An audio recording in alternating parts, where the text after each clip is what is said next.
got this little bridge that I'm going to stop on in here in a second. And you can look down either side. We'll be able to see some of those pinkies and some humpies and some silver salmon that are traveling through. They're almost done, so they don't look the greatest, but well, there's enough of them and it's shallow and clear, so you'll be able to see them.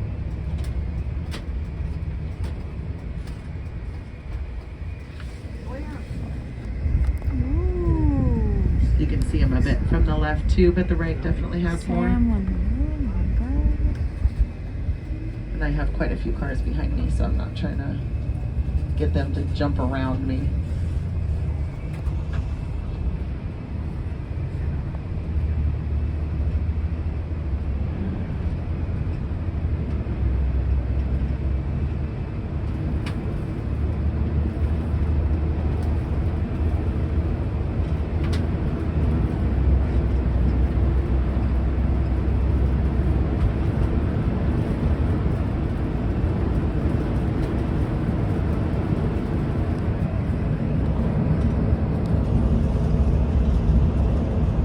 And then people always ask me, what are the poles on the side of the road? The poles are set off the road and they come up over to the fog line. So when the plow trucks come, the fog line is marked so they don't overplow, and then they don't get so close to the pole with the plow on the front end.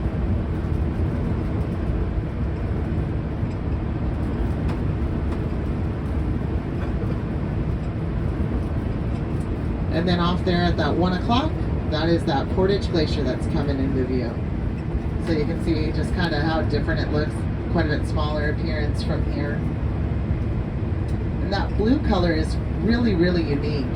So what makes glacial ice is when the snow falls on the glacier and then it stays there and doesn't melt off for 2 years, it becomes glacial ice. All that pressure from the new snow pushes down on the glaciers, compacts the ice even harder, and then the surface, the snow that does melt off, will expose the glacier. The light, when there's any kind of light and it's shining on the glacier, the only color that can penetrate that ice is that blue color. That's why they're blue like that.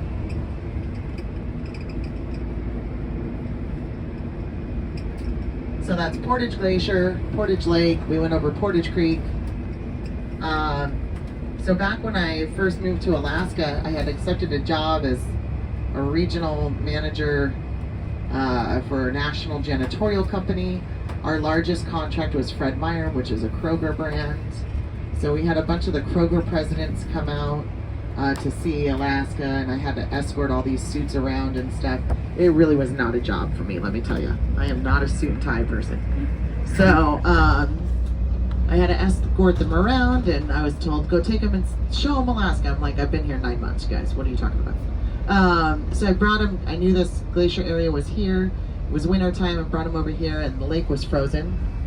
And there was some people out in the middle of the lake, and they had parachutes, and they were on snowboards, and they were using the parachutes or the kites to whip them around with the wind. And so we're like, oh, okay, they're out there, we can go walk on this ice, right? So we start walking out. Well, I didn't know that when there's snow on top of frozen lakes, there's actually a layer of water in between the two, because it actually warms. That snow keeps the warmth in, kind of thing. And so there's some water.